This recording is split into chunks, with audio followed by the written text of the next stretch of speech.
இயேசு உங்க வாழ்க்கையை ருசி உள்ளதா மாற்றுவார். ஆமென். எத்தனை பேர் நம்பிக்கை இருக்கு? ஹalleluya. ஆமென். அவர் அற்புதம் செய்கிறவர். இயேசு அற்புதம் செய்கிறவர். ஹalleluya. ஆனா நீங்க செய்ய வேண்டிய ஒரு காரியம், உங்களோட குறைவை ஆண்டவர்ட்ட சொல்லணும். உங்களோட கவலைகளை ஆண்டவர்ட்ட சொல்லணும். ஆண்டவர் சொல்லி அதை வைக்கணும். வசனம் சொல்லுகிறது, கர்த்தர் மேல் உன் பாரத்தை வைத்து விடு, கலங்கி தவிக்காதே வசனம் சொல்லுது. இந்த வசனத்தின் படி உங்க எல்லா பாரத்தையும், உங்களுடைய எல்லா கவலைகளும், உங்க எல்லா துக்கத்தையும், எல்லாவற்றையும் நீங்க இயேசுவோட வச்சீங்கன்னா, இயேசு சொல்றாரு, என் மேல பாரத்தை வச்சிருக்க, நீங்க கலங்கி தவிக்காதீங்க. ஹalleluya. நீங்க எதை பத்தி கலங்கணும் அவசியம் கிடையாது. ஹalleluya.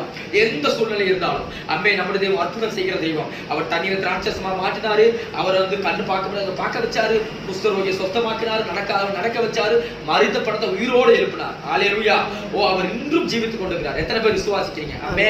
அவர் இன்றும் ஜீவிக்கிற தெய்வம். அவர் இன்றும் பேசுகிற தெய்வம். இன்றும் அற்புதம் செய்கிற தெய்வம். இன்றைய நாள்ல நீங்க உங்க வாழ்க்கையை எப்படி அவங்க தண்ணி ஒப்படைச்சது போல உங்க வாழ்க்கையை நீங்க ஆண்டு ஒப்படைச்சு நீங்க முழுசா ஒப்படைச்சீங்கன்னா ஆண்டவர்